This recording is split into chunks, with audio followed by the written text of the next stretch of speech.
Hey guys, it's Annie from Wellington House. I'm here to show you how to upload a design using our DTF Transfers by piece option. Now the first thing you're going to do is choose the size of your artboard or design. Keep in mind that the size of your artwork should match the dimensions of the artboard.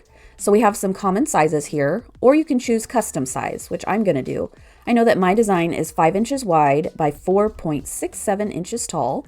You'll input the quantity, and then if you do need help from a designer, you're going to want to go ahead and choose that option at this point because you will not have that option later. So keep in mind that's what you need to do. Otherwise, if you don't need that, we're just going to proceed and click on Open Designer Studio to upload your print-ready file. Now, once you're in the Designer Studio, I would suggest you go ahead and log into your account.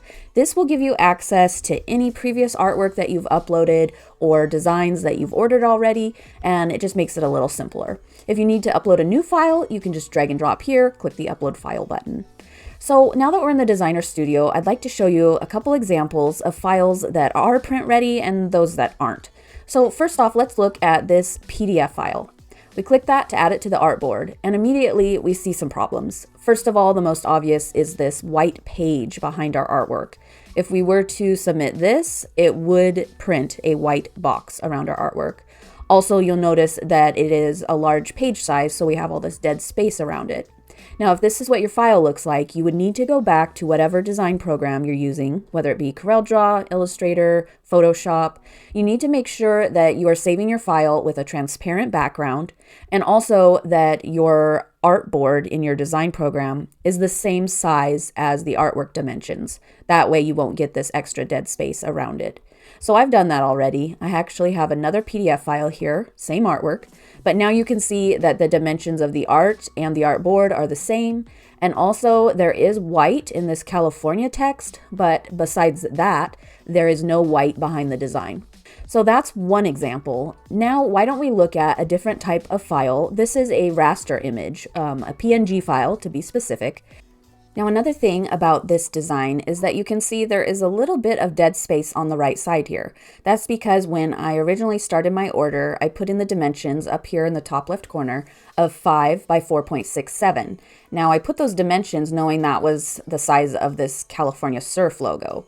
If you do run into a situation where you change what design you had originally intended to order, you want to make sure that you change the size of the artboard. You could submit this as is, but you're paying for this extra space that you're not using, so it is a waste. So in order to do that, the first thing I'm going to do is go to the Size and Position tab. This is going to tell me the exact dimensions of my artwork. So in this case, this design is 4.67 by 4.67.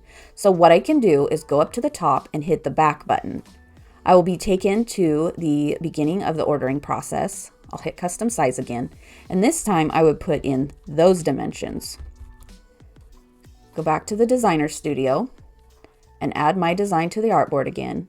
And now this time they match up perfectly and there's no dead space that I'm wasting money on. Now, one more thing I want to show you is regarding your image resolution when using a raster image. So if we delete this off the artboard, and I'm going to go to Upload File, and I'm going to add this image. Once I put it on the artboard, it is pretty obvious that this is a low resolution image, but the Designer Studio does have a quality indicator. So you can see now there's this red circle, and if I hover over that, it says that the quality of my image is poor. So this is less than 150 dpi. It is not going to print well. The only other result you may get is a yellow, which means okay. This means that it probably does reach that bare minimum of 150 dpi, but once printed, it may not come out very well. So if you get either one of those indicators, we would recommend getting a new image that is high resolution, at least 300 dpi for optimal results. So now I'm going to go back to what I was originally doing. I'm going to go hit the back button, get to the beginning of the order process, put in my original dimensions, the 5 by 4.67. Go back to the Designer Studio, add my PDF that is set up correctly, and then I'm going to hit continue to go to the shopping cart. At this point, you have your product confirmation page. There is a job number populated here, but you can go ahead and change that to something personal if you'd like to. There are going to be some important reminders here to read, and you'll need to accept and agree to those, and then save and add to cart. Now here in the shopping cart, we have our item, and then we have the option to request a rush order, choose our shipping address, our shipping method, our payment options. There's also a field for a purchase order number.